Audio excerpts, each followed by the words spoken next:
abrir el calibre de las vías aéreas y disminuir la resistencia al ingreso del aire. Retracción sifoidea, el apéndice sifoide, si ustedes lo conocen, es una causa muy común de consultas en los padres de sus recién nacidos en las primeras consultas postnatales, porque a todos los niños les ven debajo del esternón una cosita que sobresale y los padres no saben cómo se asustan, creen que es un tumor, que algo les ha pasado. Y esto, en la medida que el niño crece y el tórax crece más, porque al principio tiene mucho abdomen, eso comienza a esconderse y desaparece. Pero es una consulta, les van a preguntar mucho en las visitas de puerperio los padres si ese apéndice sifoide es algo malo. Entonces, este cartílago que se mueve, vamos a ver ahora en un gráfico por qué es un signo que nos ayuda a dar un score. Y también es subjetivo, cuando es el movimiento, ahí la restricción de este apéndice es 2, mediana es 1 y 0 es que no existe. Tiraje intercostal, cuando tienes compromiso de muchos paquetes musculares torácicos, o sea, de todos es 2, cuando solamente hay un discreto tiraje intercostal es 1 y cuando no hay es 0. Y finalmente el desbalance tóraco-abdominal, que eso lo vamos a ver mejor en una gráfica. Y esto nos lleva a la taquipnia transitoria del recién nacido. Conversábamos en la clase anterior de que en la etapa fetal el pulmón está lleno de líquido pulmonar y que el líquido pulmonar se produce a grandes velocidades, de 5 a 7 mililitros por kilo por hora se está produciendo por las células epiteliales respiratorias. Un niño de 3,5 kilos podría estar produciendo casi 25 mililitros por hora, es un montón. Y el pulmón podría tener un volumen total de 20 a 30 por kilo. O sea, si pesa 3,5 kilos y tiene 30 por kilo, estamos hablando de como 100 mililitros en total, que se está constantemente cambiando. Entonces, 100 mililitros son 5 jeringas de 20. Eso es bastante volumen. Este volumen está muy bien en la vida fetal, pero cuando nacemos tiene que irse. Y dijimos en la clase anterior que cuando al niño se le daba la señal de que estaba por nacer, y esa señal se llama labor de parto, y la labor de parto la desencadena las prostaglandinas. Por eso que las pastillas de misoprostol, que son prostaglandinas, si son puestas en el fondo del saco de Douglas, y esto es un método abortivo, se diluyen, se absorben y te liberan una labor de parto, te desencadenan. Entonces hay mujeres que lo usan en las primeras semanas de gestación y abortan. Pero si tú lo haces con 39 semanas, te desencadena una labor de parto. Entonces las prostaglandinas son responsables de preparar el cuerpo de la mujer para el parto. ¿Qué significa preparar el cuerpo de la mujer? Dilatar y adelgazar el cervix para que el niño pueda pasar y preparar todas las estructuras pélvicas, musculares, ligamentosas, etcétera, para que el niño pueda pasar por el canal vaginal.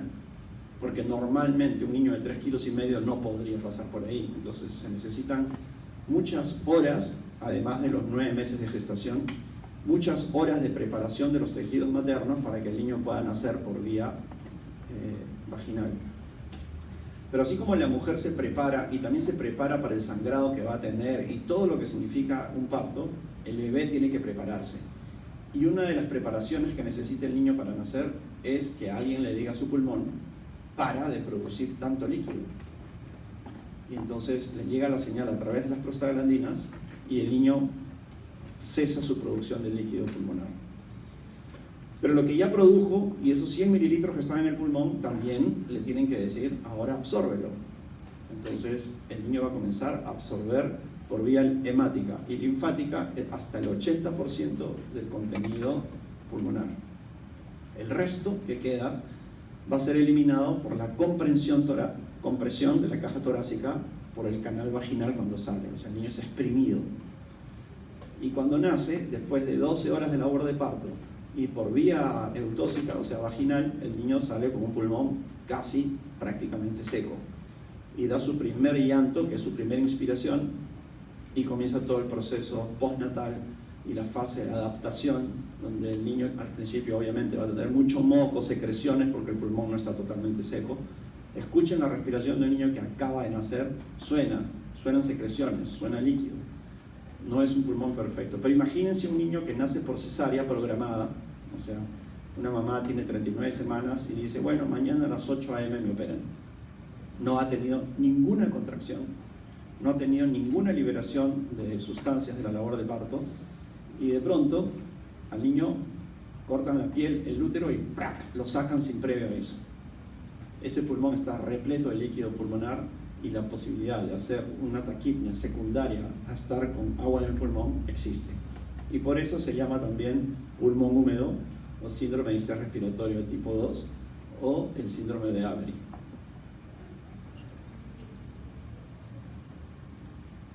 Entonces el niño nace y de entrada tiene distrés respiratorio. Sí, nace y ya tiene dificultad, porque hay agua en el pulmón, no es algo que se comienza a formar. La evolución de estas patologías son, ya nace con distrés y va mejorando en las primeras 72 horas. Hay otras patologías que nacen bien y en las siguientes horas vas empeorando. Ellos nacen mal. Entonces es de inicio precoz. Si tú le das un poco de oxígeno, los niños se estabilizan. Por eso hay muchos recién nacidos, no sé, deben tener familiares, que nace un bebé, todo bien en una cesárea. Dicen, ¿dónde está? No, está en la incubadora, con un poco de oxígeno. Y después de 12 horas, 18 horas, ya pasa con la mamá.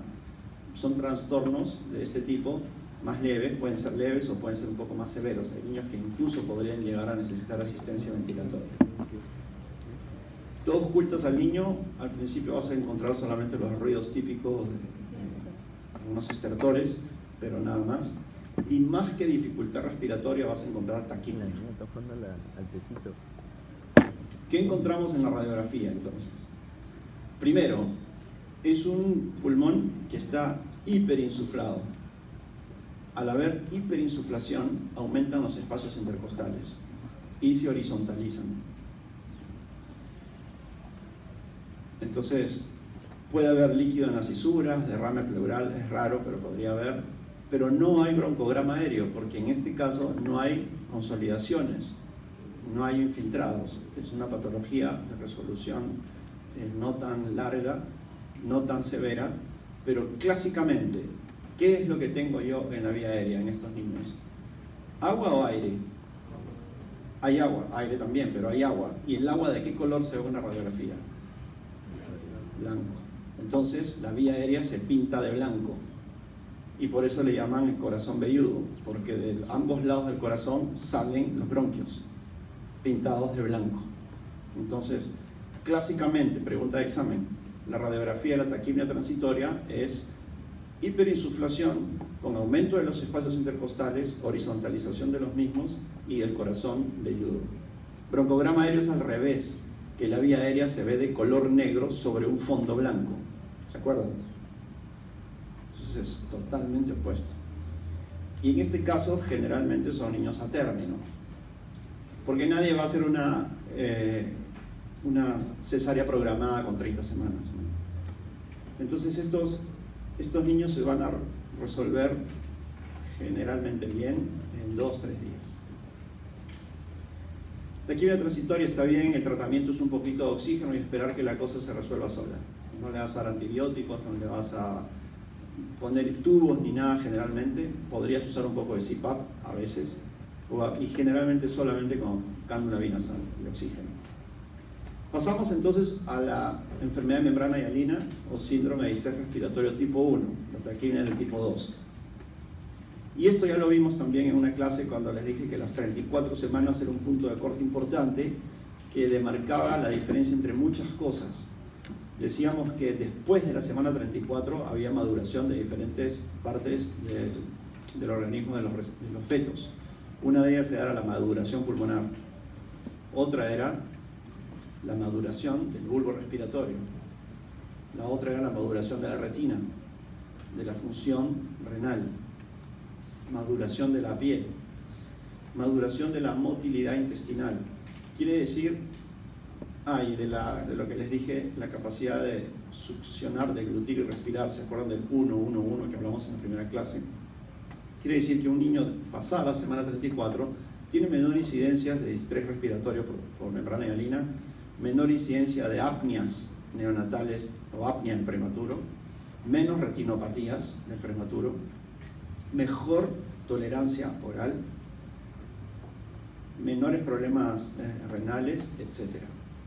Pero en el caso de la membrana hialina, la semana 34 va a marcar un punto importante. También dijimos en la primera clase estas grandes diferencias, que es muy distinto tener un niño de 30 semanas, un niño a término y un adulto en lo que se refiere al volumen pulmonar.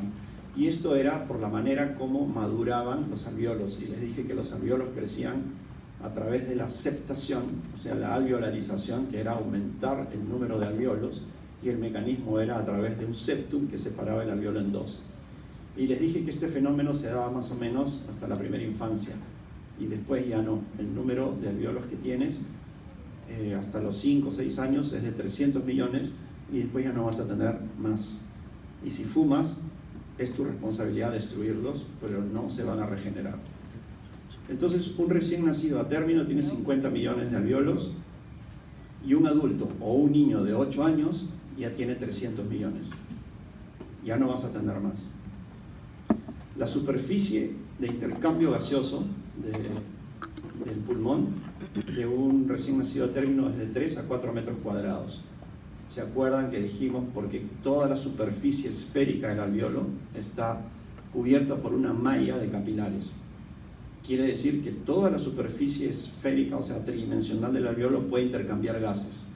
Entonces, 300 millones o 50 millones, en el caso de los atérminos, de alvéolos te dan una superficie de intercambio gaseoso de 3 a 4 metros cuadrados.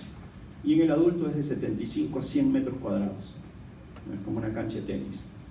Entonces tenemos que el prematuro podría llegar a ser 0,3 metros cuadrados. ¿Por qué tanta diferencia solamente en 9 semanas? Porque acá no es cuestión de peso, es cuestión de maduración alveolar. Quiere decir mayor densidad de capilares, menor distancia entre el capilar y el alvéolo, y mayor perfusión alveolar, y eso se llama madurar, que aumente la perfusión alveolar, que aumente los capilares en su densidad, que disminuya la distancia entre los capilares y el alvéolo, etc. Por eso que hay una gran diferencia si tienes menos o más de 34 semanas.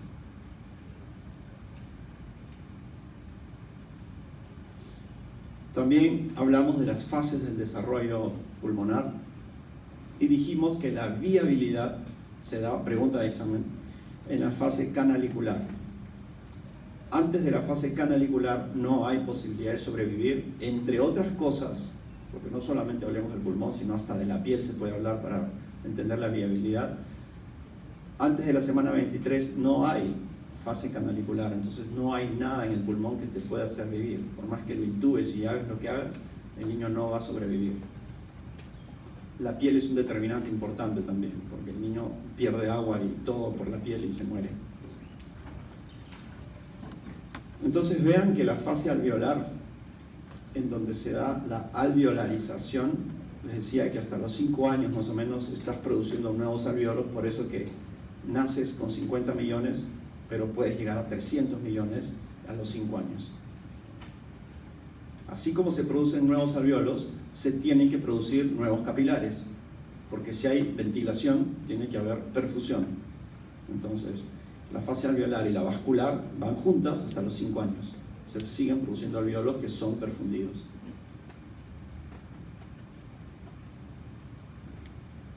Repetimos lo del alvéolo, teníamos los neumocitos tipo 1 y los neumocitos tipo 2. Dijimos que era como un balón antiguo de fútbol, que unos daban la estructura esférica al alvéolo y los otros eran los más grandes que están ahí.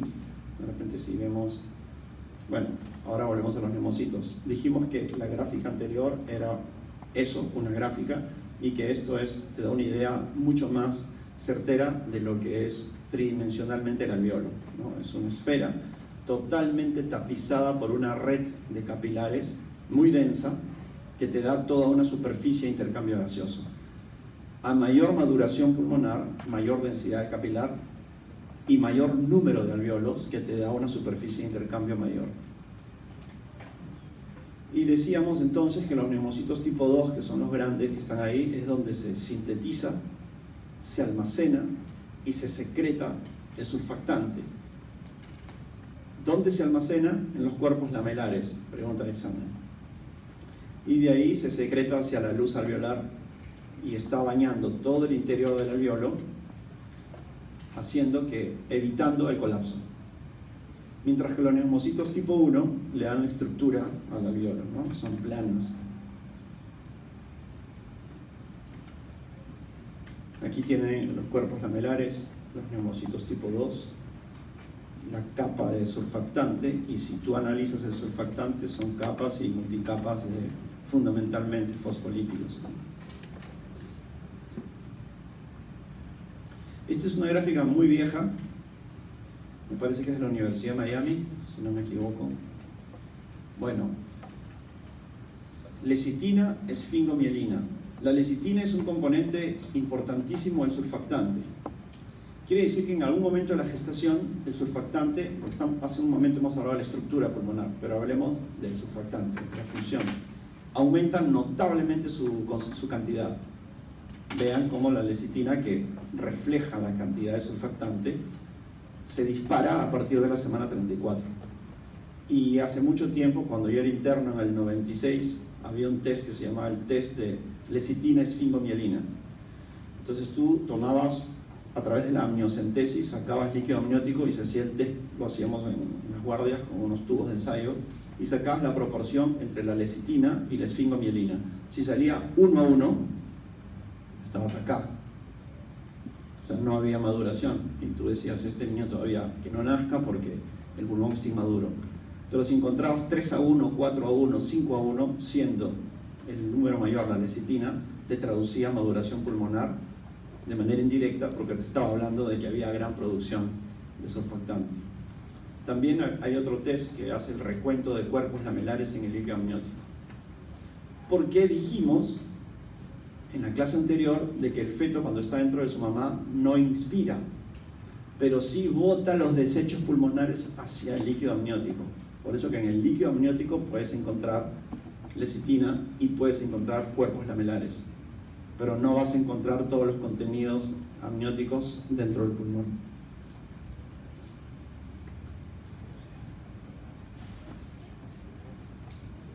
La fase sacular, vean, está ahí en la semana 23 en adelante, ahí hay sobrevida, ¿no? Hacia atrás, no.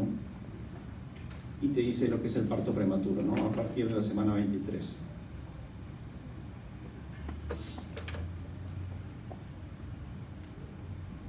Esta gráfica es muy importante, no solamente para el curso, sino para la vida.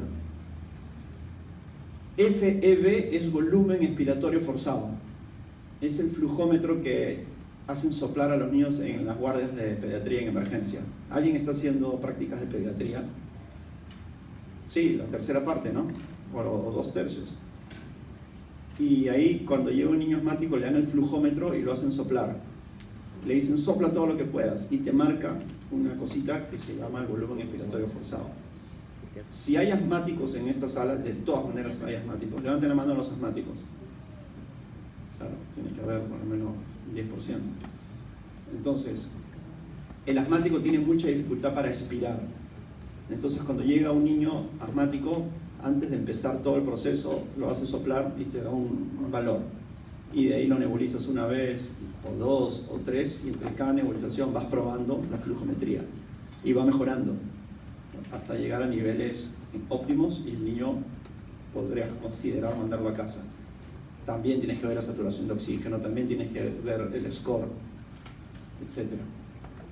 Entonces, el volumen expiratorio forzado es un buen parámetro para ver función pulmonar.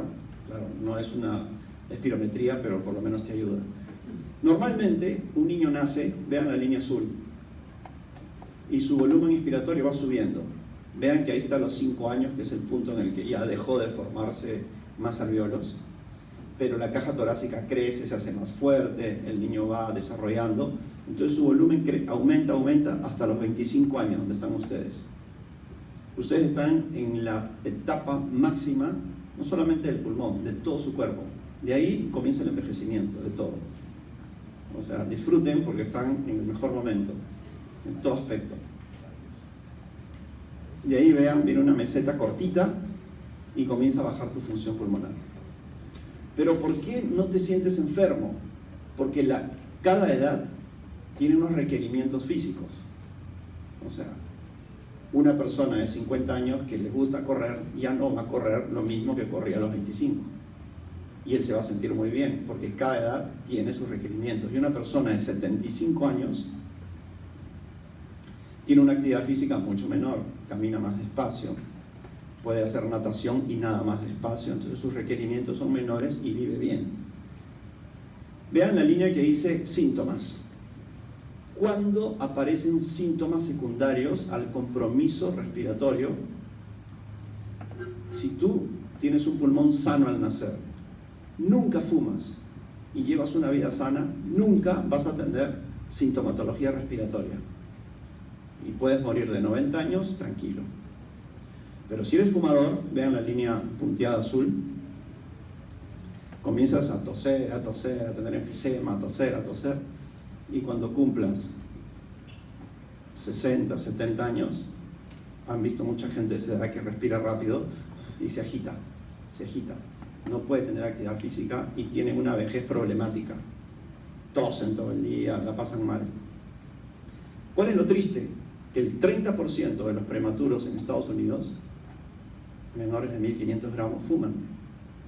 Entonces, cuando pasen los años, porque todavía esos chiquitos no tienen 50 años, cuando tengan 50 años van a tener sintomatología respiratoria y discapacidad respiratoria. O sea, van a estar en silla de ruedas, van a estar con oxígeno en casa. No solamente 50 años. Entonces, tu función pulmonar, si llevas una vida sana, nunca te va a dar compromiso de tu vida en términos generales. O sea, no vas a ser una persona con discapacidad, ni sintomatología, no vas a estar tosiendo, ni vas a tener dificultad. Pero tú puedes cambiar eso a través del tabaco. Y si eres susceptible y además fumas, la cosa es peor. Entonces, el síndrome de distrés respiratorio tipo 1, enfermedad de membrana hialina, es una enfermedad por inmadurez. Y la palabra membrana hialina no debería ser incluida en el nombre de la enfermedad. No tiene sentido. Anatómicamente, entonces, tenemos un pulmón inmaduro. ¿Qué significa inmaduro? Con menos número de alvéolos, con menor número de alvéolos, con menor cantidad de surfactante. Y al haber menos surfactante, menor capacidad de evitar el colapso. Quiere decir que es un pulmón poco elástico, poco distensible. Esa es la palabra adecuada. Hay una área insuficiente para intercambio gaseoso, ya vimos por qué. El lecho capilar es deficiente, o sea, menor densidad de capilares, y el intersticio es más extenso, o sea, hay mayor separación entre el capilar y el alvéolo. Esto condiciona mayor distancia entre los alvéolos y el endotelio capilar, que dificulta el intercambio gaseoso. Entonces, fundamentalmente, de acuerdo a la estructura pulmonar microscópica, eso pasa en la membrana o en la enfermedad por inmadurez pulmonar. Desde el punto de vista de la función, como hay menos surfactante, no puedes prevenir el colapso. Hay un pulmón menos distensible. Y si hay dificultad para esta distensibilidad y el pulmón se tiende a colapsar, entonces no se establece la capacidad residual funcional. ¿Se acuerdan qué es la capacidad residual funcional? ¿Quién me lo dice? Forzada. Botas todo el aire de tu pulmón y algo queda. Algo tiene que quedar, porque si no queda nada hay colapso. Entonces, eso que queda no se establece en el recién nacido prematuro y por eso hay colapso. Porque el surfactante te protege de ese colapso. Entonces, el colapso alveolar condiciona que la oxigenación y la ventilación, por obvias razones, sean inferiores. Y cada respiración necesita mucho más esfuerzo para insuflar el pulmón. Vas a necesitar mucho más energía porque es un pulmón poco distensible. Quiere decir que es mucho más rígido. Y viene la palabra de distensibilidad pulmonar o compliance pulmonar. Esa curva te habla en la horizontal presión necesaria para inflar un pulmón y en la vertical el volumen que ingresa al pulmón. Pongamos ejemplos muy simples. Yo les doy a ustedes para inflar un globo de cumpleaños, esos grandes, y estoy seguro que casi todos los que están aquí lo van a poder inflar. Y eso, en las clases antes hacía eso, les traía globos grandes y todos los inflaban. Y después les daba globos de carnaval, los más chiquitos, que son menos distensibles.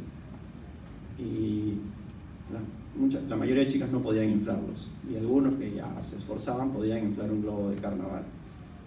Pero si les daba una cámara de bicicleta, no le iban a poder inflar. Y si les doy una de auto, menos, y de tractor, menos. En la medida que disminuye la distensibilidad, ¿qué necesito para inflar? Más presión, más esfuerzo. Y sí, en el caso del globo tienes que utilizar toda tu caja torácica y toda tu capacidad pulmonar para inflar, y te cansas. Pero si algo es muy distensible, no. Entonces, si yo necesito mucha presión para hacer ingresar un volumen, entonces disminuye la distensibilidad y la curva comienza a caer, porque necesita mucha presión, y a pesar de la mucha presión, el volumen que ingresa es menor. Entonces, cuando la curva cae a la derecha, es porque está cayendo la distensibilidad. Y los ventiladores mecánicos actuales, en las unidades neonatales y también de adultos, todo es electrónico obviamente, y táctiles, digan a sus profesores que les enseñen la curva de distensibilidad pulmonar, y van a ver cómo cada vez que el niño respira se hace esta curva, se hace así, sube y baja, sube y baja. Y la idea es que la curva se comience a levantar, o sea, que mejore la distensibilidad. Y cuando tú le pones el surfactante, es en pre, post, ves cómo la curva cambia.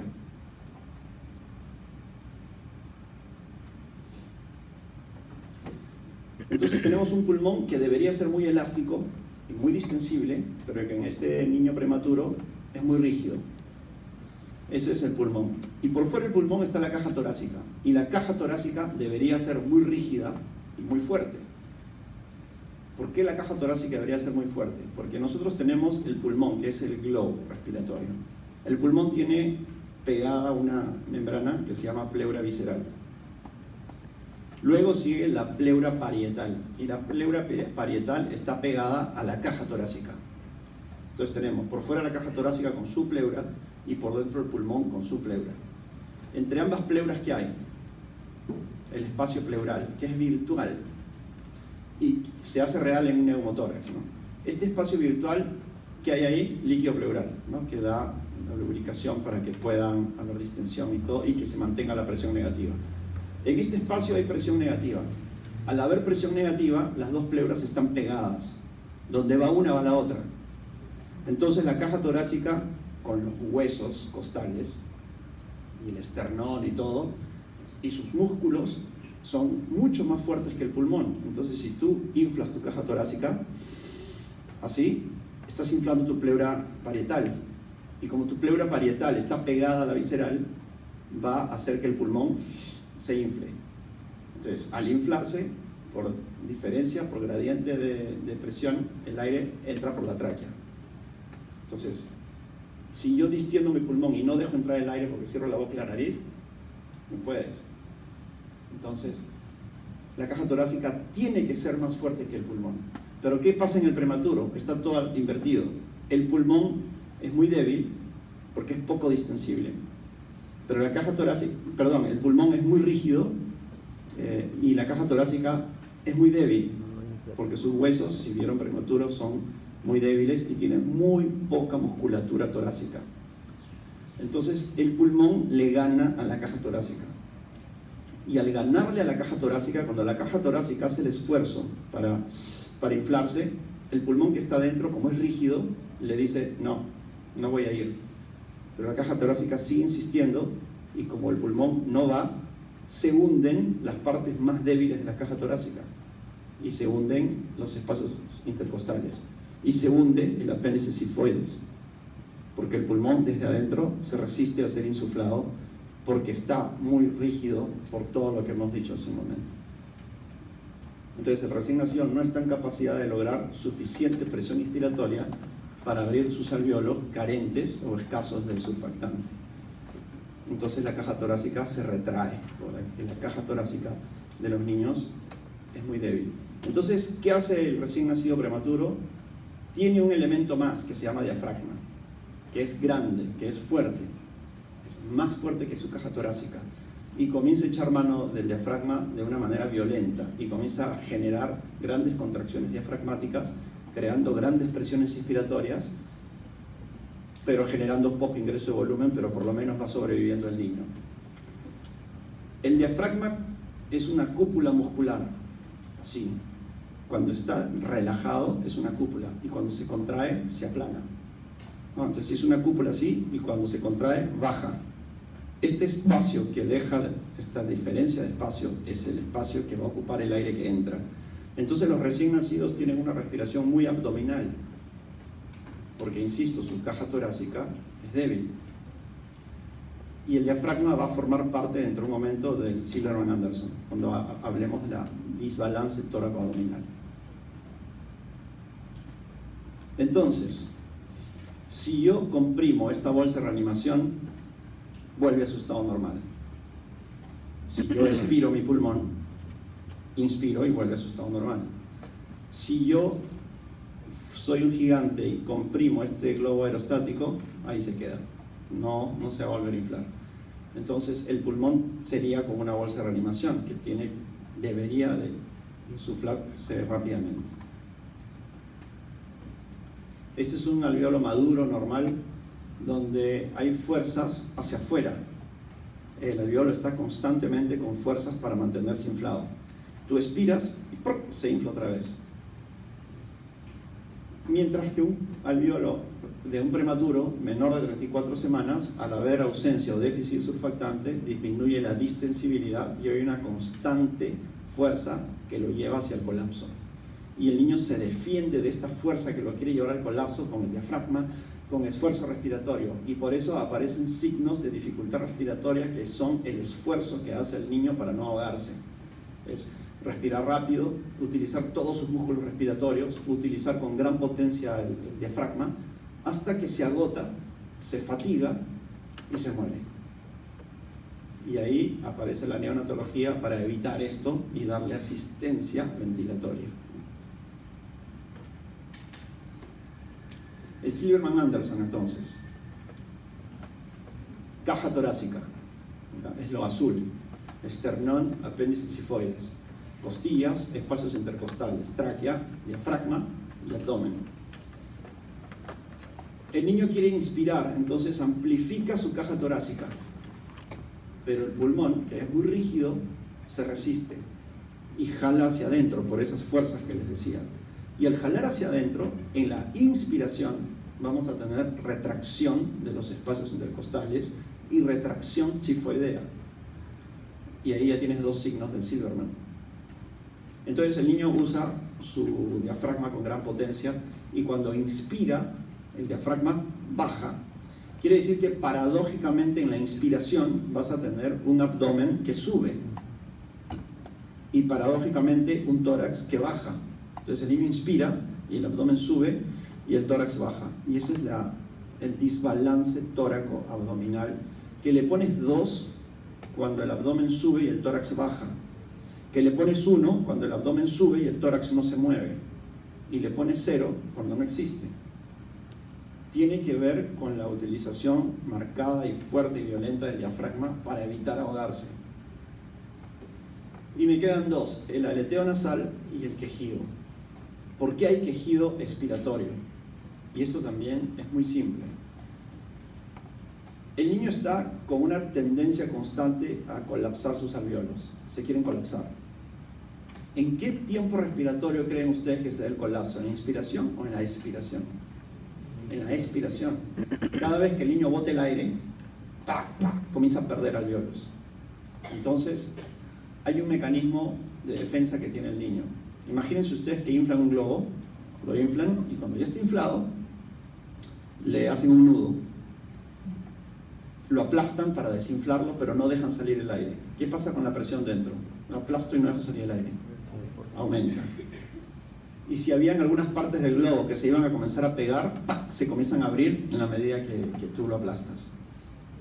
Imaginemos un guante quirúrgico, que tú lo inflas, pero un par de dedos no se inflaron bien.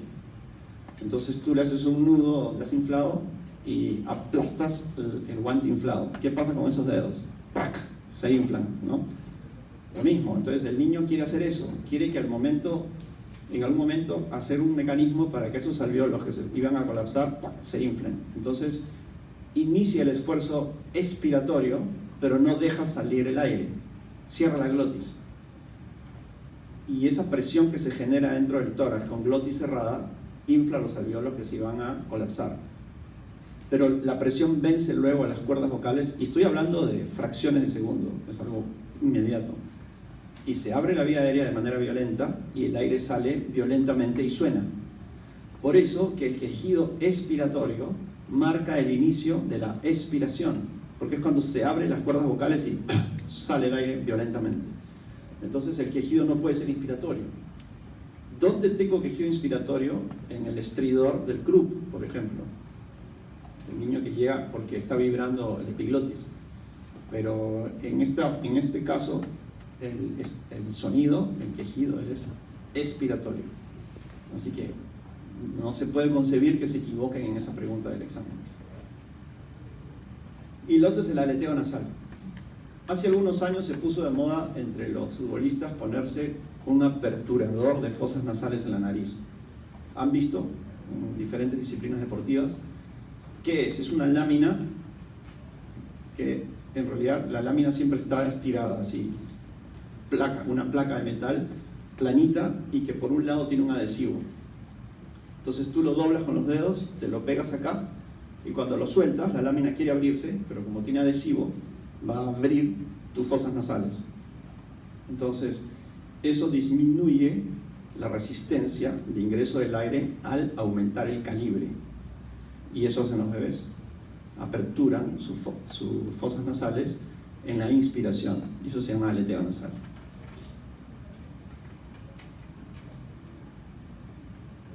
Entonces la enfermedad de membrana hialina, puesta con signos de interrogación porque no debería llamarse así, es una enfermedad por déficit de surfactante o por inmadurez propiamente dicho. ¿De dónde aparece el nombre de membrana hialina? Sí lo conversamos, ¿no? ¿Todos saben? ¿Te acuerdas qué es la membrana hialina? No leas. A ver. ¿Dónde está la membrana hialina? Les voy a poner opciones. Está en el bronquiolo terminal. Está en el nemocitos 1, nemocitos 2, intraalveolar, intersticio alveolo-capilar o en el endotelio capilar. ¿Dónde está?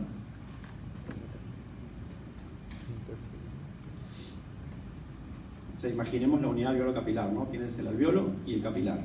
Entre ambos el espacio intersticial. Y el alveolo tiene nemocitos tipo 1, tipo 2, el bronquiolo terminal. Y el capilar tiene el endotelio y el espacio intracapilar. ¿Dónde creen que está la membrana hialina? O ninguna de las anteriores también podría haber. ¿Sabes? ¿Sabes? ¿Alguien sabe?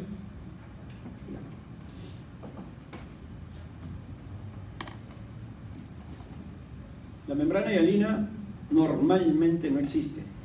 Nadie acá tiene una membrana hialina. Entonces cuando te dicen enfermedad de membrana hialina, es una membranitis entonces. O sea, se enfermó una estructura. En realidad la membrana hialina no existe. Es una consecuencia de tener un pulmón inmaduro con déficit de surfactante que te lleva al colapso y que te da toda una cascada que te lleva al final a la membrana hialina. Quiere decir que los prematuros cuando nacen no tienen el distrés respiratorio que van a tener, diferente a la taquipnea transitoria. Nacen y tú los ves más o menos bien, pero los ves 6 horas después y están fatales.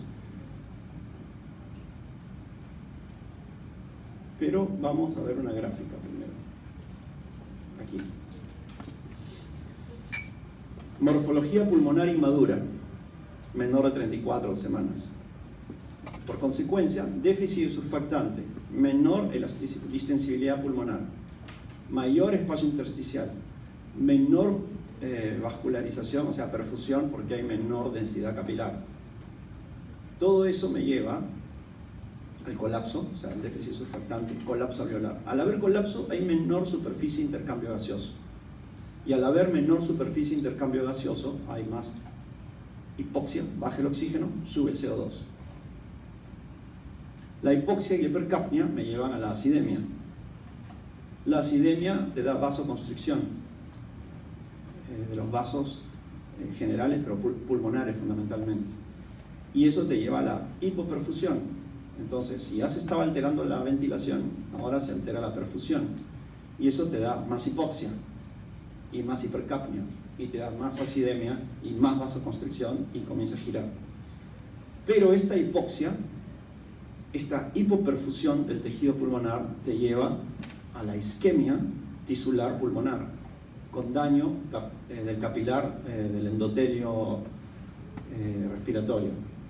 Y estas células por hipoxia se comienzan a dañar y se comienzan a debilidar y comienza a generarse toda una inflamación, porque todas estas células de desechos inflamatorios van a discurrir hacia el alveolo y van a caer dentro del alveolo y van a formar una membrana hialina que va a dificultar aún más la ventilación, o sea, va a haber pobre ventilación y te va a dar más hipoxia y te va a dar más hipercapnia. Lo vamos a ver en un gráfico otra vez, aquí está. Entonces, se comienzan a formar un montón de contenidos hialinos dentro del alveolo, que lo vamos a ver ahora en otra gráfica también. Hay edema intersticial porque aumenta la permeabilidad capilar, se sale el agua. Entonces vas a tener 4 barreras para el intercambio gaseoso. Primero, la presencia de una membrana. Segundo, edema, que aumenta el espacio intersticial. Tercero, la vasoconstricción que vimos hace un rato, que disminuye la perfusión. Y cuarto, el colapso. O sea, ahí ya no hay nada, no hay intercambio gaseoso. Esta sí la vimos la clase anterior. A la izquierda tiene un alveolo sano. Vean que tiene su capa de surfactante, su epitelio del bronquiolo terminal está completo. El de la derecha está debridado, dañado por hipoxia, por daño tisular. Vean cómo hay edema, depósito de la membrana hialina, aquí está.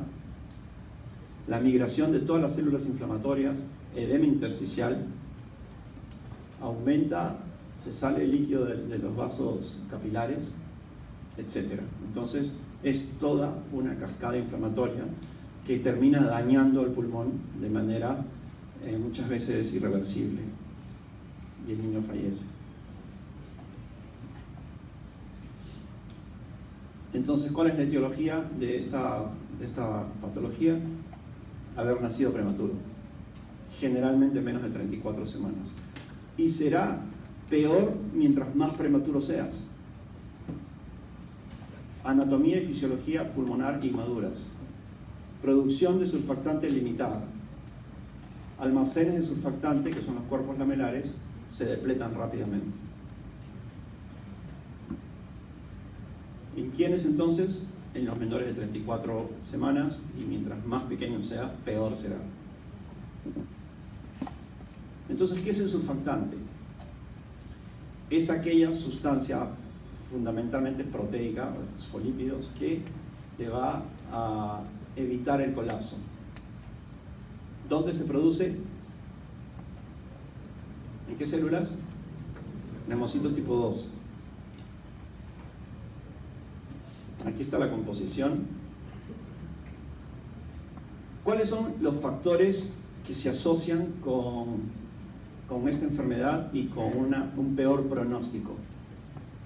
La edad gestacional, obviamente. A menor edad gestacional, peor evolución. Si además el niño nace con asfixia, peor evolución. Si es hombre, peor evolución. Los hombres evolucionamos mucho peor en neonatología, sobre todo en estas patologías de prematuros. Eso sí se los habían dicho, ¿no? ¿Saben por qué? ¿Quién tiene una idea? ¿Por qué creen? ¿Por qué creen que los hombres morimos más en muchas cosas, pero al menos en esta parte neonatal? ¿A quién se le ocurre algo? Tiene que ver con la naturaleza. ¿Alguna vez han ido a una ganadería? ¿Alguna vez han ido a Argentina? ¿Han visto la cantidad de reses que hay? Y tú vas a una ganadería y encuentras 1000 vacas y un par de toros. Y si vas a una granja de gallinas, tienes 1000 gallinas y un gallo. Porque no se necesitan tantos hombres en realidad para perpetuar la especie, hablando toscamente, ¿no? Entonces la naturaleza tiene un montón de designios que son bastante fuertes. Por ejemplo, cuando una mujer nace su hijo y le cortas el cordón, ella pasa a un segundo plano. Y si come mal, la leche materna seguirá saliendo buena. Y ella sigue comiendo mal y la leche sigue saliendo buena porque la naturaleza le quita todo lo que ella tiene para que el niño que ya nació y que es quien ahora debe sobrevivir, esté bien alimentado. En esta etapa ocurre lo mismo. Lo que se quiere es que sobrevivan las mujeres, los hombres no tanto. Entonces, la mujer es mucho más fuerte y resistente en diferentes etapas de la vida, pero lo es más en la etapa neonatal. Cuando nace un prematuro y es mujer, todo el equipo nos alegramos porque tenemos mayor posibilidad de que salga bien. Y los hombres suelen tener peor evolución. Obviamente, hay etnias que evolucionan peor, como la raza blanca, las gestaciones múltiples van peor. Si hay diabetes, empeora todo. Pero ¿cuáles son los factores que podrían mejorar la evolución en el sentido de que aceleren la maduración pulmonar? Todo lo que genere estrés intrauterino. Cuando el organismo detecta estrés, rápidamente eso es como un aviso de que podría nacer prematuro. Entonces gatilla una maduración pulmonar rápida. Entonces cuando la mamá es hipertensa o tiene preeclampsia, ese estrés hace que el pulmón del feto madure y van a nacer un poquito mejor que los niños que no tuvieron esto. Por eso es que utilizamos los esteroides prenatales, o sea, le damos corticoides a las madres para generar situación de estrés a través del corticoide y acelerar la maduración pulmonar. Y eso se sabe desde hace mucho tiempo.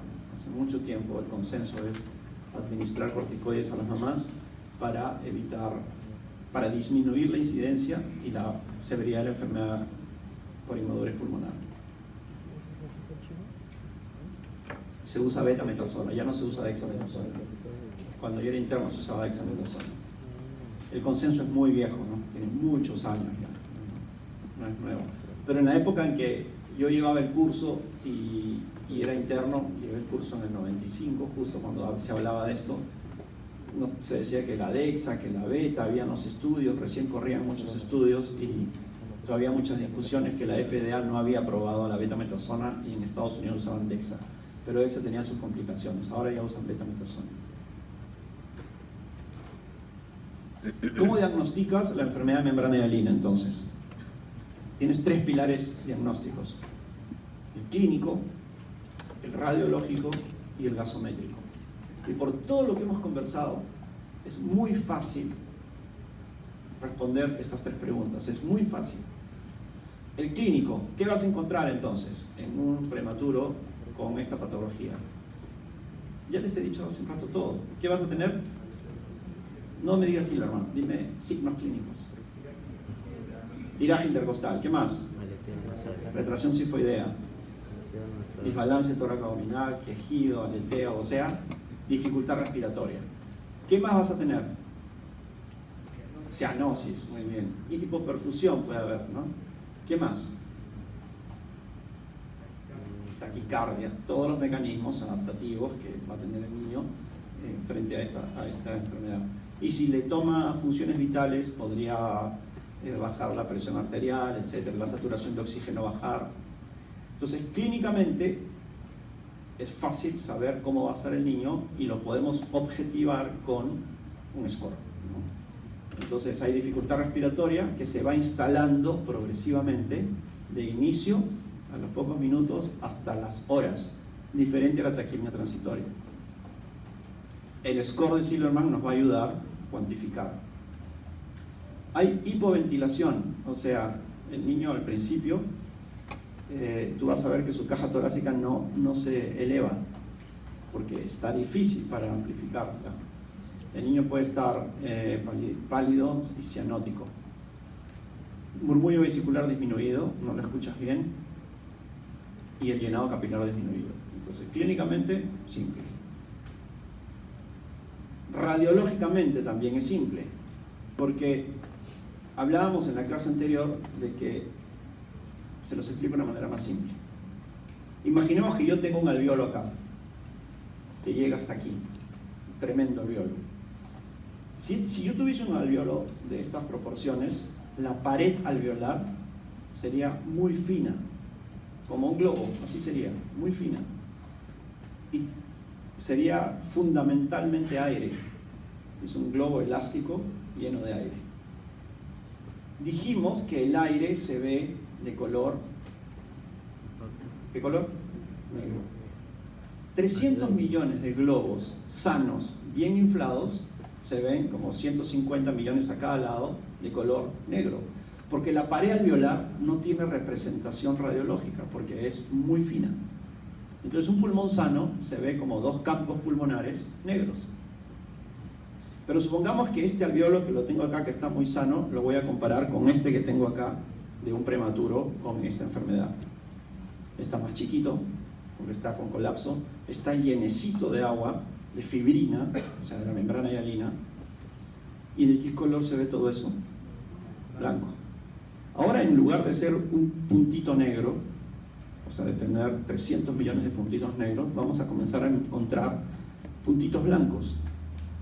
Y en la medida que más alveolos se comprometan, la densidad de los puntitos blancos aumenta y comienzan a aparecer mayor. Por eso que es un infiltrado microgranular, fino, homogéneo y bilateral. Se lo dije la vez pasada. Entonces el pulmón es como poner arena blanca sobre la radiografía, la vas echando y va aumentando la densidad de la placa. Entonces es una opacidad homogénea y el pulmón se pone blanco y ya no ves nada. Habrá hiperinsuflación o hipoinsuflación. En la taquipnea teníamos hiperinsuflación porque el aire entraba y era atrapado por el agua, no salía lo mismo que entraba. Entonces estabas con el asma bronquial, ¿hay hiper o hipoinsuflación? Ahí estás enfisematoso porque hay dificultad para la expiración. Igual que la taquipnea transitoria, pero acá ¿qué habrá? Hipo, porque es un pulmón poco distensible. Entonces acá tenemos disminución de espacios intercostales por hipoventilación. El infiltrado microgranular, fino, homogéneo y bilateral. Broncograma aéreo, porque el aire no puede llegar a los alveolos que están colapsados. Entonces las vías aéreas se dilatan un poco y como tienes un escenario blanco atrás, se dibuja la vía aérea de color negro, igual que en la bronconeumonía. Entonces aquí tienes broncograma aéreo, el infiltrado, hipoventilación. El corazón se ve de color blanco, pero si lo pongo en un escenario blanco, ¿lo voy a ver? Ya no lo ves. Entonces la silueta cardíaca se borra.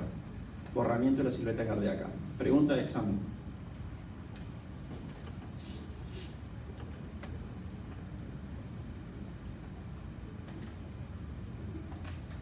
Aquí mejoró. Sigue habiendo un infiltrado que es un poco menos denso. Sigues viendo el broncograma aéreo. No, pero esta placa ha mejorado. La anterior era antes de poner el surfactante y acá mejoró.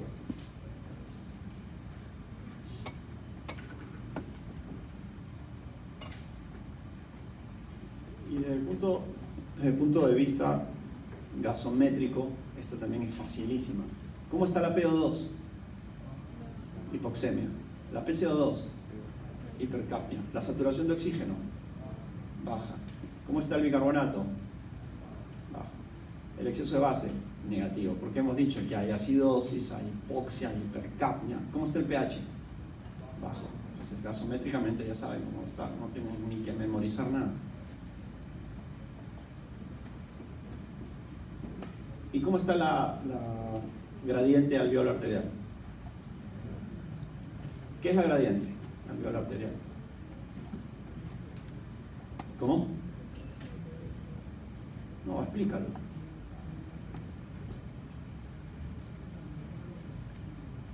¿Y cuál es el valor normal de la gradiente?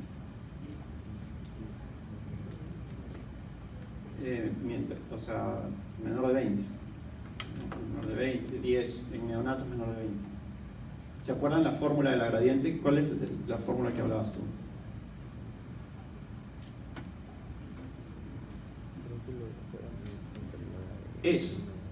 yo tengo en el alveolo muchas cosas y tengo en el capilar muchas cosas. Yo quiero que del alveolo pase al capilar. ¿Dónde tendría que haber más oxígeno? Al alveolo, para que por gradiente pase. Pero si la gradiente es mayor, o sea que hay mucho más en el alveolo y mucho menos en el capilar, es porque algo está dificultando el ingreso del oxígeno, que en este caso es la membrana de Lino, el colapso, el edema, etc. Entonces el oxígeno comienza a acumularse en el alveolo y comienza a bajar en el capilar. Entonces, la gradiente alveolar arterial traduce un problema netamente parenquimal cuando está elevándose. Y en estos casos de enfermedad de membrana hialina, la gradiente alveolar arterial es muy alta, porque es un problema netamente pulmonar. Entonces, eso te lo da ya la máquina de gases arteriales. Te dice qué gradiente tienes. Pero eso se podría calcular. Y uno de los elementos más importantes en la fórmula de la gradiente es el FiO2. Porque si el niño está con hipoxia por esta patología, ¿qué hago yo? Le doy oxígeno, ya sea con CPAP, ventilación, cánula binasal. Quiere decir que en vez de tener una cantidad determinada de oxígeno en el alveolo, va a tener mucho más porque tú le sigues dando oxígeno, y así todo no pasa. Entonces la gradiente comienza a hacerse 100, 200, 300, 400 y el niño sigue empezando. Entonces es un parámetro que nos ayuda para ver la evolución.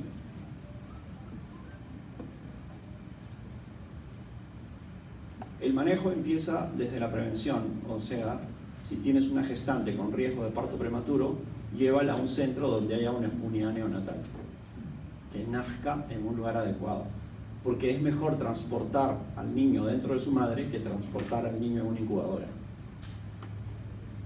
Segundo, ponle esteroides.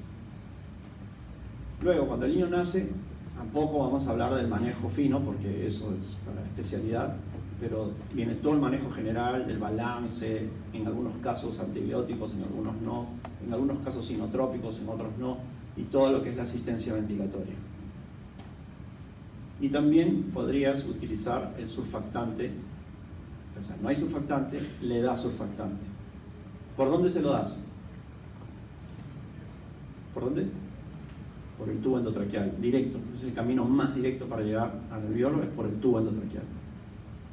Y aquí lo tienes, ¿no? El surfactante. Es carísimo. ¿Alguna pregunta sobre esto? ¿Está claro? De ahí al menos 2 o 3 preguntas, sí.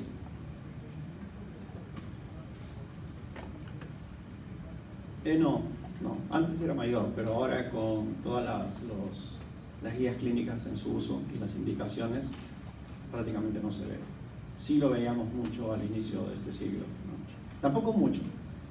Sobre todo es porque hay este cambio brusco de presiones, porque el niño está en un estado tal, con mucha rigidez pulmonar, y de pronto tú le pones el surfactante y mejoras la elasticidad pulmonar muy rápido. Y hay un cambio brusco de presiones que podría generarte, primero, ruptura alveolar, porque no bajaste las presiones del ventilador de acuerdo a la respuesta, y también por cambios de presiones vasculares podría generar hemorragia. Antes se veía, pero ahora no. Las complicaciones que se describían eran la hemorragia, las infecciones también, y la neumotórax, ¿no? Pero con los nuevos ventiladores que son electrónicos y todo, ya no es eso. Tercera patología es el síndrome de aspiración meconiana. Meconi significa parecido al opio, porque los griegos, específicamente Aristóteles, observaba que cuando se drogaban con opio estaban letárgicos, hiporreactivos, así como flotando, y también él observó que cuando un niño nacía embarrado en sus deposiciones, estaba letárgico, hipotónico, no lloraba.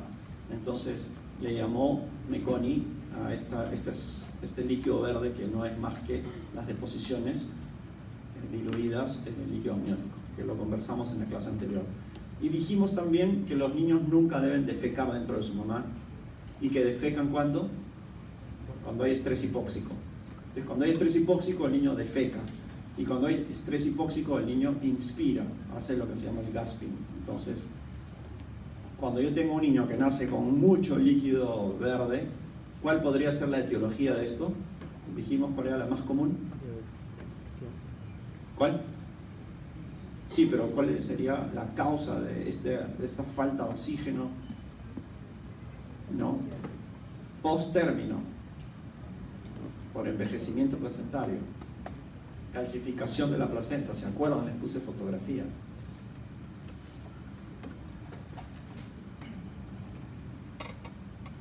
Entonces significa que si el niño ya está naciendo con líquido verde, ya estaba en hipoxia, estaba en sufrimiento fetal.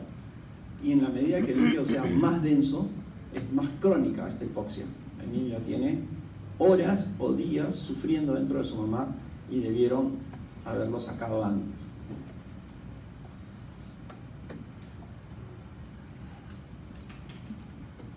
La mayoría de los niños con esta patología son a término o post-término, pero no vas a tener un prematuro con líquido meconial. ¿Por qué no? Porque para que madure la motilidad intestinal tiene que tener al menos 34 semanas. Entonces, si te nace un niño de 1500 gramos, ha habido sufrimiento fetal, y cuando te lo entregan 1500 gramos, está repleto de meconio, ¿qué piensas? A ver, usen su lógica. Dime. RCIU es a término, no es prematuro, no puede tener 28 semanas y estar con meconium así, si su intestino no es maduro. La presencia de líquido meconial te habla de mayor edad gestacional. Entonces a veces nacen niños que parecen prematuros, pero cuando los miras bien, físicamente están maduros. Entonces hay que hacer la diferencia. Entonces el estrés hipóxico induce estimulación de la actividad colónica, relajación del esfínter anal y estos movimientos inspiratorios en el feto que hacen que el niño pierda el reflejo quimiolaringio que hablamos en la clase anterior.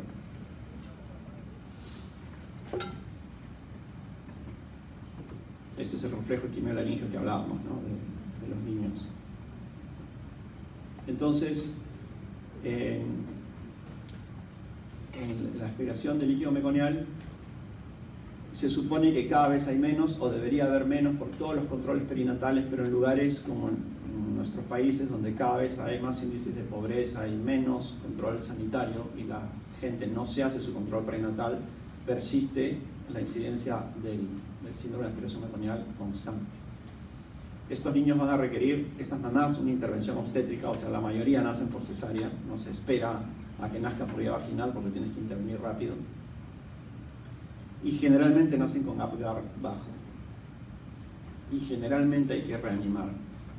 Y generalmente hay que intubar, porque tienes que aspirar el líquido meconial que podría haberse aspirado al pulmón. Entonces, esto te da un índice alto también de neumotórax. Casi 10% de los niños con esto hacen neumotórax. ¿Y por qué hacen neumotórax? Porque el meconium entra al pulmón y actúa como una válvula que deja entrar el aire pero no lo deja salir. Entonces, se deposita en la bifurcación de una de las vías aéreas y el aire entra y cuando quiere salir tapa. Entonces, el pulmón, a diferencia de la enfermedad de membrana hialina, que es hipoventilado, va a ser hiperventilado. Y al aumentar la presión, porque el aire entra y no sale, puede haber ruptura alveolar y puede haber neumotórax. Por otro lado, el meconium puede ser muy irritante para el pulmón, entonces te produce neumonitis química. Y además es un caldo de cultivo y un par de días después te puede dar una neumonía. Entonces, esta patología es desastrosa y te puede dar evoluciones muy tórpidas en los niños. Entonces aquí tienes el niño que está saliendo, vean el cordón que le ha generado el estrés hipóxico, el circular del cordón, y nace con el líquido verde. Ven, su punto sebáceo es verde, está teñido de verde. Antiguamente, te hablo de los 90s, las fotos son muy antiguas, tienen esa intención. Cuando nacía un niño, había desesperación, y les hablo nuevamente de mi internado. La desesperación era aspirar apenas salía la cabeza.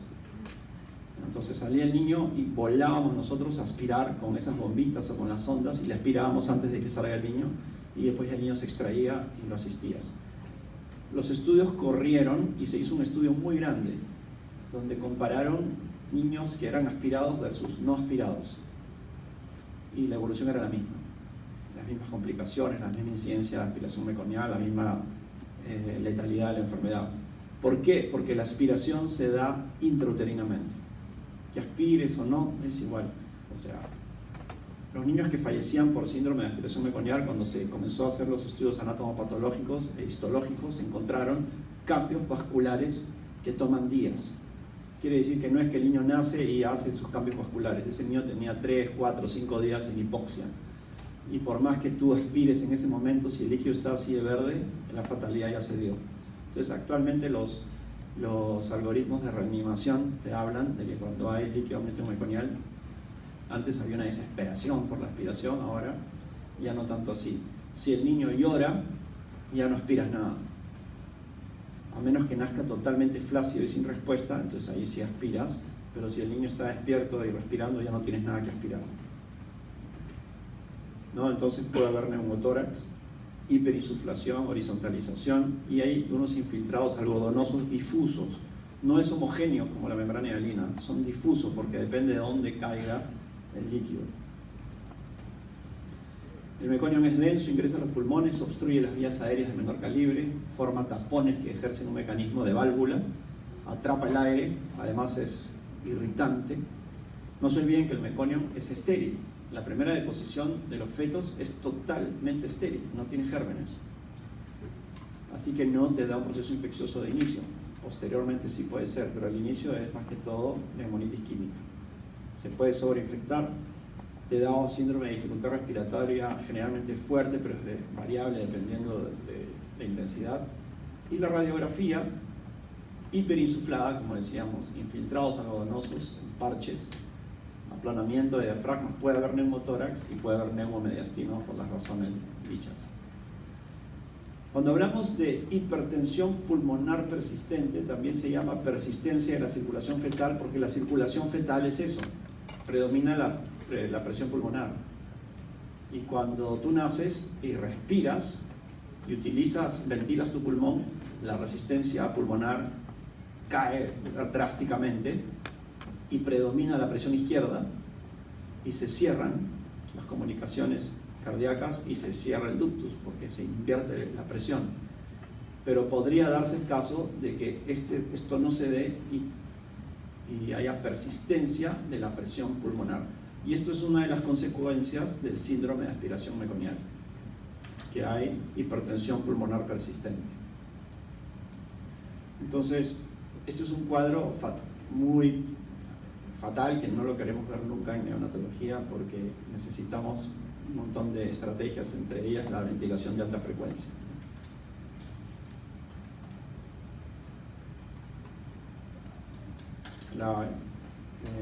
El bafo o la hiperventilación. O sea, en estos casos lo que yo quiero es hiperventilar, pero si yo hiperventilo y le pongo grandes presiones, llega un momento en que el ventilador mecánico ya no responde. Tú le pones presiones altas y no responde. Entonces ya en los 90 se ideó en el mundo la ventilación de alta frecuencia, que consiste fundamentalmente en darte frecuencias muy altas, o sea, vibra, pero con variaciones pequeñas de la presión. Entonces no dañas al pulmón. Entonces no sé si han visto un ventilador de alta frecuencia en las prácticas, pero sienten la vibración, en vez de dar como hacen los ventiladores convencionales, esto vibra, está vibrando y el niño está teniendo grandes cambios de gases, pero a poca, el intervalo de amplitud es menor.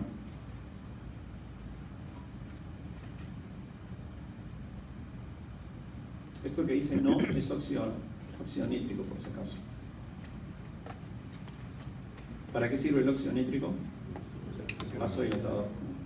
Y el ECMO es una membrana de oxigenación extracorpórea, o sea, es un pulmón externo que respira por el niño, entonces el niño entra. En el Perú, el único lugar que está empezando a usar ECMO es el Hospital del Niño de Javier Prado, el de San Borja. Recién les compraron ECMO y se están entrenando, porque requiere un periodo muy largo de entrenamiento.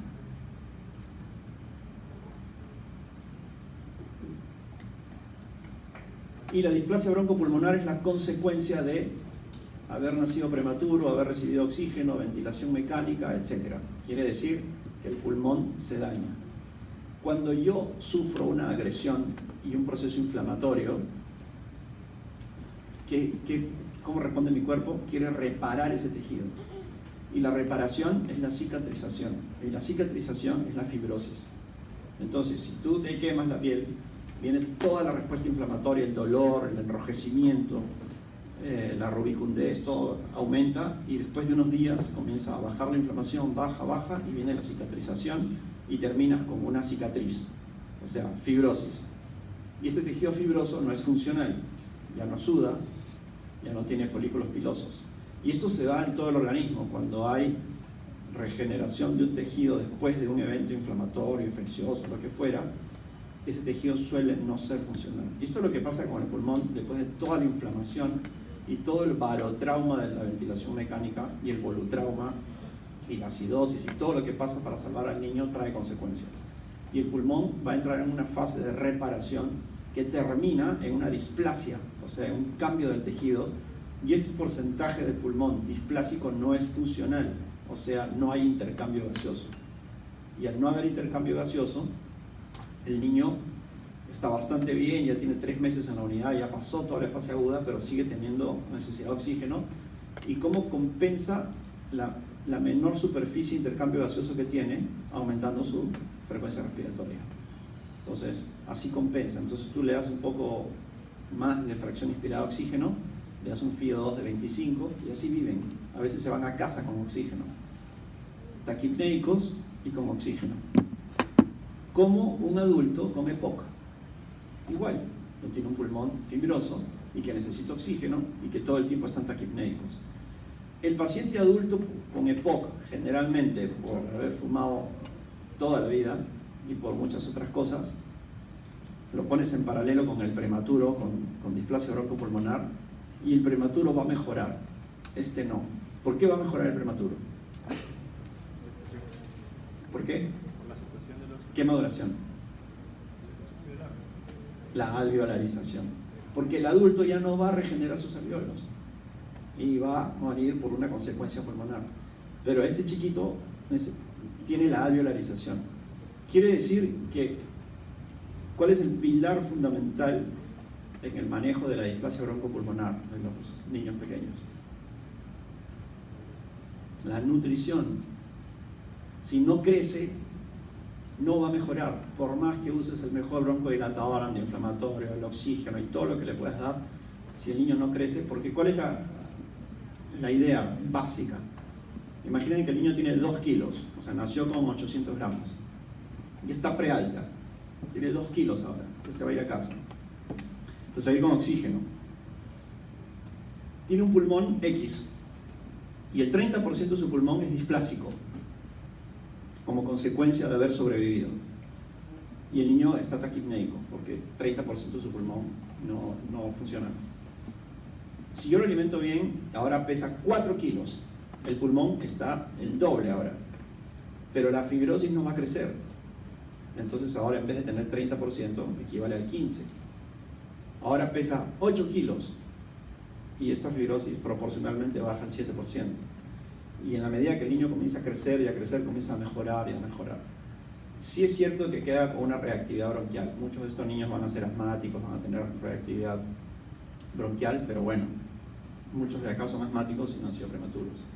Así que la idea es que el niño crezca y hay que darle un buen aporte proteico y de todo lo que es, no sé si hay una clase de nutrición, pero es importantísimo que los niños crezcan. Entonces, una enfermedad pulmonar crónica descrita a fines de los 60, porque antes no sobrevivían, no podía haber, especialmente en prematuros sometidos a ventilación mecánica con concentraciones altas de oxígeno, con antecedentes de ventilación mecánica y oxigenoterapia, requerimientos de oxígeno por más de 28 días, cambios crónicos en la radiografía pulmonar, etc. Entonces, la displasia broncopulmonar generalmente se asocia con niños que fueron prematuros y fueron asistidos ventilatoriamente en la unidad de cuidados intensivos. Ahí tienen algunas cifras, pero se da por inmadurez pulmonar, por deficiencia de surfactante, barotrauma, volutrauma y la hiperoxia. Todo esto daña el pulmón y es el precio que pagamos por sobrevivir. Por eso que actualmente, y las nuevas tendencias es la ventilación gentil. Los ventiladores evolucionan en la medida que sean tan gentiles que no dañen al niño, y cuando detectan que el niño va a respirar, se inhiben y dejan al niño respirar. Y hay un montón de modalidades ventilatorias que no las vamos a hablar ahora porque también podríamos hablar una semana entera de eso, ¿no? Entonces hay inflamación, infección, nutrición y algunos factores hematogénicos que tienen que ver con la fisiopatología de la displasia broncopulmonar.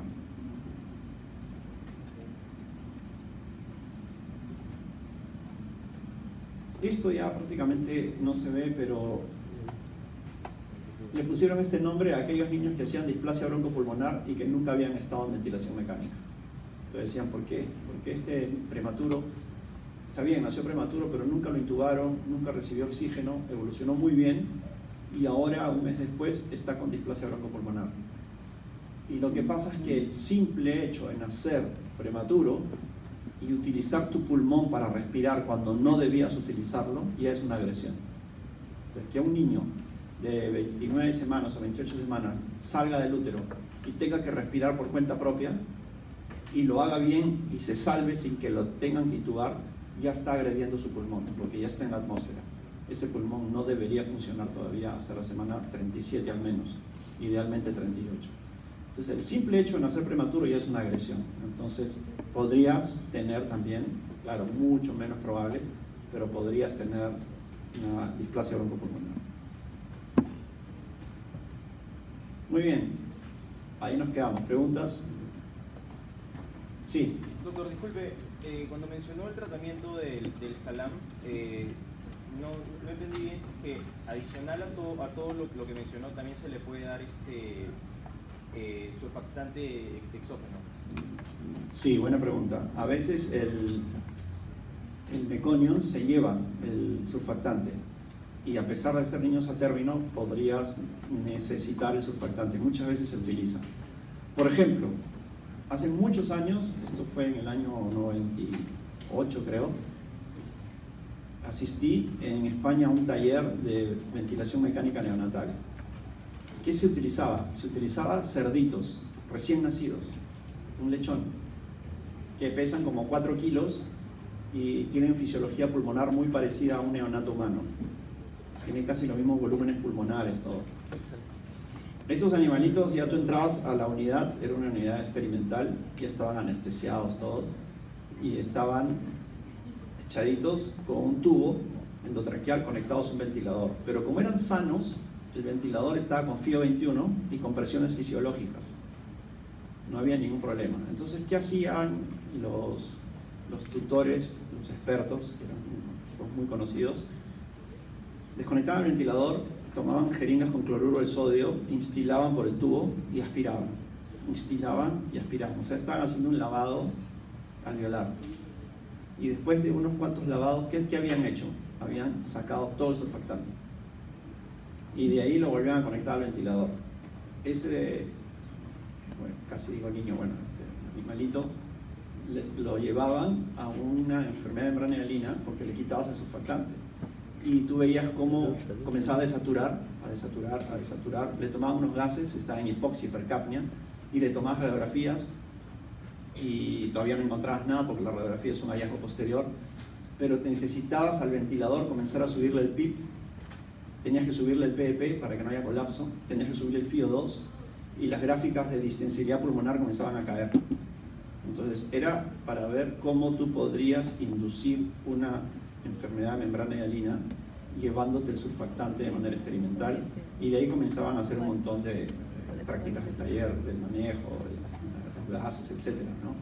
Entonces, a lo que voy es que así como el lavado alveolar con cloruro de sodio te puede quitar todo el surfactante, el líquido meconial también lo puede hacer, ¿no? Además, por todo el estrés puede haber habido consumo y se pueden haber depletado las reservas de surfactante. Entonces, en muchos casos se necesita utilizar surfactante a pesar incluso de ser post-término. Entonces, no es una condición única el uso de surfactante en prematuros. Buena pregunta, gracias. ¿Otra? Sí. doctor. Esta es una pregunta ya de clases pasadas que hemos tenido también relacionado a otros docentes. Lo que sucede es que nos mencionaron acerca del capurro A y capurro B, y dentro del capurro A mencionaron como que se toman parámetros tanto somáticos como neurológicos, y dentro del capurro B se toma solo parámetros somáticos. Sin embargo, cuando estuve investigando un poco, vi que habían algunas literaturas mexicanas que lo toman totalmente contrario, y en realidad cuando buscas en internet se ven las dos, o sea, se ven los dos parámetros que nos remarcan, y quería saber, ¿qué decían los mexicanos? Decían que el capurro A era solamente tomado como parámetros somáticos, físicos. Claro, físicos, mientras que el B era tanto somáticos como neurológicos. O sea, igual pero al revés. Yo no sé por qué se enredan, a mí no me gusta enredar las cosas. El capurro, cuando fue creado por Haroldo Capurro, que es el original del año 76, 75, 76, era físico nada más. Físico, y se los puse, y les puse la referencia, y les puse el artículo publicado en el Journal de Pediatría. Este hombre uruguayo hizo solamente un score físico. Tiene que ser A, porque después le han agregado parámetros neurológicos. Entonces yo no puedo pensar que el B sea el físico y el A sea el mixto. Después lo han hecho mixto. Pero ¿para qué voy a usar un capurro mixto si tengo el Ballard? Entonces, esa clase la dicté yo, ¿no? Entonces yo voy a preguntar así. Capurro es físico puro, y cuando hablemos de uno mixto va a ser el Ballard modificado, ojo, del 9.1. El Ballard original del 79 no se usa, porque también va a venir una pregunta de eso, y no se usa más, no tiene sentido usarlo, porque no abarca a los prematuros. Entonces no se hagan problemas con eso. ¿Por qué usamos capurro? Porque es fácil, porque es rápido, pero les dije, solamente úsenlo en niños a término. Si necesito usar un método mixto para un prematuro, usen el Ballard. Entonces, ¿para qué crearon el capurro? Si Haroldo Capurro creó su score para acelerar el trabajo de la gente en el 90% de los niños que somos a término. Así que, por eso yo nunca he utilizado el capurro mixto ni lo enseño. Pero está bien, queda así desde mi lado.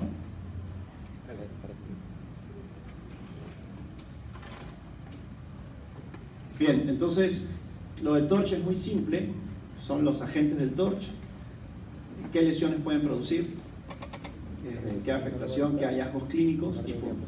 Es así de simple. Y lo más probable es que no les pregunten nada de TORCH, así que no se preocupen. Ya, listo, ahí nos quedamos.